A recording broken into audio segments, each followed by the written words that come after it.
মই অজন্তা দাস মোৰ YouTube channel dream কেচাৰলৈ আপোনালোকক আদৰণি জনাইছোঁ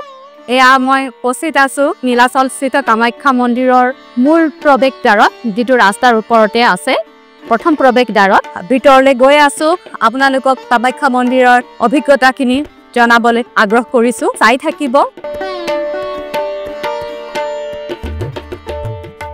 গুৱাহাটী স্থিতৰ কামাখ্যা মন্দিৰ ভাৰতৰ ভিতৰতে অন্যতম বিখ্যাত মন্দিৰ বাহিৰৰ পৰ্যটকৰ অসমলৈ অহাৰ অন্যতম আকৰ্ষণৰ কেন্দ্ৰ হ'ল কামাখ্যা মন্দিৰ এই কামাখ্যা মন্দিৰ প্ৰাকৃতিক সৌন্দৰ্যৰে বেষ্টিত হৈ নীলাচল পাহাৰত আছে মন্দিৰলৈ উঠি যোৱা বাহন চলা পথছোৱা বহু সুন্দৰ মন্দিৰলৈ উঠা ৰাস্তাৰ এক পৌৰাণিক আখ্যান হ'ল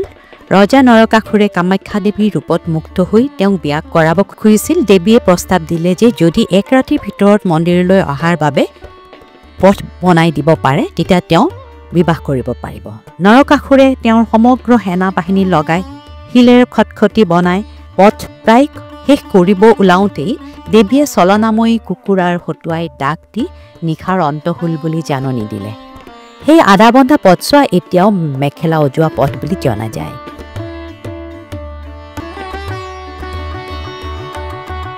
এইটো জেনেৰেল কিউৰ এণ্ট্ৰি এফালে গ'লে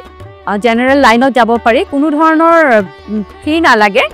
কিন্তু কুপন ল'ব লাগে দুই ধৰণৰ এণ্ট্ৰি আছে এটা VIP এণ্ট্ৰি সেইটোৰ কাৰণে 500 ৰুপিজৰ টিকেট ল'ব লাগে আৰু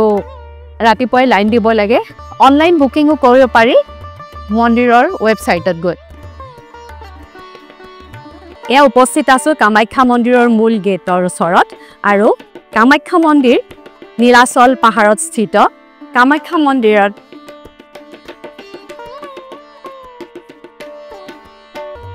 নীলাচল পাহাৰস্থিত কামাখ্যা মন্দিৰত কোনো দেৱীৰ মূৰ্তি নাই ইয়াতে আছে দেৱীৰ যোনিপীঠ যি বছৰত এবাৰ ৰজস্বলা হয় ঋতুমতী হয় আৰু তাৰ ৰজস্বলা অৱস্থাত দেৱীক পূজা কৰা ভাৰতবৰ্ষৰ একমাত্ৰ মন্দিৰ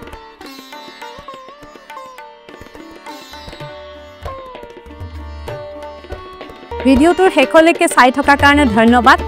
আশা কৰিছোঁ মই কামাখ্যা মন্দিৰৰ কিছু আভাস দিব পাৰিছোঁ আপোনালোকক